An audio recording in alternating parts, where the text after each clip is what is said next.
हम में से ज़्यादातर लोग सोचते हैं कि ये वर्ल्ड बहुत ही बुरी जगह है रहने के लिए, और जो भी ज़्यादातर चीज़ें होती हैं वो हम ह्यूमंस की वजह से ही होती हैं। और ह्यूमनिज्म थ्योरी एक स्टेप है जो कि वर्ल्ड को और अच्छा बना सकती है। तो अब क्वेश्चन आता है कि what is humanism theory. Concept को अच्छे से समझने के लिए हमें ये समझना होगा कि ये थ्योरी आखिरकार कहना क्या चाहती है। साइकोलॉजी में ह्यूमनिज्म थ्योरी का मतलब अपने आसपास बेहतर माहौल बनाना और एक स्ट्रॉन्ग और यूनाइटेड वर्ल्ड की तरफ एम करना। ह्यूमनिज्म थ्योरी कहती है कि हम एक ऐसे वर्ल्ड में रहें जहां हर कोई खुश रहे टफ टाइम्स के बावजूद। ये किसी भी रिलीजन या कल्चर से लिंक नहीं है, बल्कि कहती है कि हर एक इंसान के पास राइट है कि वो किसी भी चीज़ में बिलीव करे बिना किसी क्रिटिसिज्म, रिवॉर्ड और पनिशमेंट के। ह्यूमनिज्म थ्योरी के कई अजम्पशंस हैं। इसका पहला अजम्पशन है कि हर एक इंसान अच्छा होता है। दूसरा अजम्पशन है कि हर इंसान अपना बेस्ट वर्जन बनना चाहता है। थर्ड अजम्पशन है कि ह्यूमन अपने थॉट्स को फ्रीली कंट्रोल कर सकते हैं। और फाइनल अजम्पशन है कि हम पॉजिटिव और ऑप्टिमिस्टिक रहने से ही ग्रेटनेस को अचीव कर सकते हैं। पर जब बात लर्निंग की आती है तो ह्यूमनिज्म थ्योरी के 3 कॉन्सेप्ट्स हैं: ऑब्जर्वेशन, इवैल्यूएशन और रिविजन। ऑब्जर्वेशन सिर्फ ट्रुथ और रियलिटी पे डिपेंड करता है। इसमें किसी भी तरह की इमेजिनेशन नहीं होती, इसमें पूरी रियलिटी होती है। फिर आता है इवैल्यूएशन, जिसमें आपकी इमेजिनेशंस, ओपिनियंस और पर्सनल पॉइंट्स होते हैं। इनफैक्ट ह्यूमनिज्म आर्ट, म्यूजिक और लिटरेचर के जरिए लर्निंग को सपोर्ट करता है, और ये थ्योरी क्रिएटिविटी को भी सपोर्ट करती है।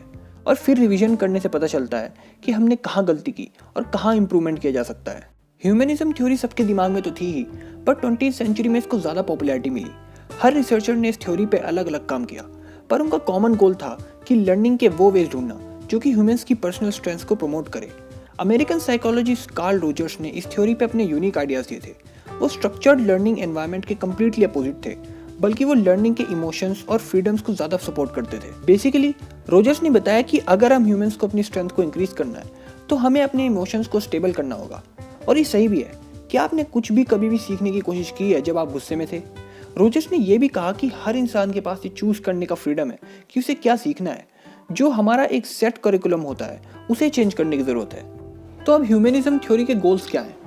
अगर हम ह्यूमनिज्म थ्योरी के गोल्स देखें तो वो है हर इंडिविजुअल की यूनिक पर्सनैलिटी और स्टाइल को सपोर्ट करना। ये एक इंडिविजुअल के साथ साथ पूरी कम्युनिटी को भी बेनिफिट पहुंचाती है। Emotional learning, self concept, goodness for all और वाइड स्प्रेड पॉजिटिविटी इसके मेन कॉन्सेप्ट्स हैं जिन पे ये थ्योरी बेस्ड है। कार्ल रोजर्स और अब्राहम मास्लो ने बहुत ही कन्वीनियंट रूट बताया है लर्निंग का। चाहे हम कोई सी भी स्किल या नॉलेज को अटेन करना चाहें, इन स्टडीज़ को इम्प्लीमेंट करके हम अपनी लर्निंग को इम्प्रूव कर सकते हैं। तो नंबर 1 पॉइंट कहता है लर्निंग फ्री ऑफ बाउंड्रीज। ये अप्रोच कार्ल रोजर्स का ही है। इसमें उन्होंने बताया कि हमें अपनी लर्निंग प्लान में थोड़ा सा फ्रीडम रखना चाहिए। जैसे हम एक एक्सपर्ट नहीं है तो हम अपने टीचर से भी हेल्प ले सकते हैं, जो कि हमारी लर्निंग प्रोसेस को फैसिलिटेट करेगा। पर आपके पास फुल कंट्रोल होगा कि आपको कब, कहाँ और कैसे सीखना है। फॉर एग्जाम्पल, अगर आप कोई फॉरेन लैंग्वेज सीखना चाहते हैं तो आपको किसी एक्सपर्ट से गाइडेंस जरूर लेनी होगी।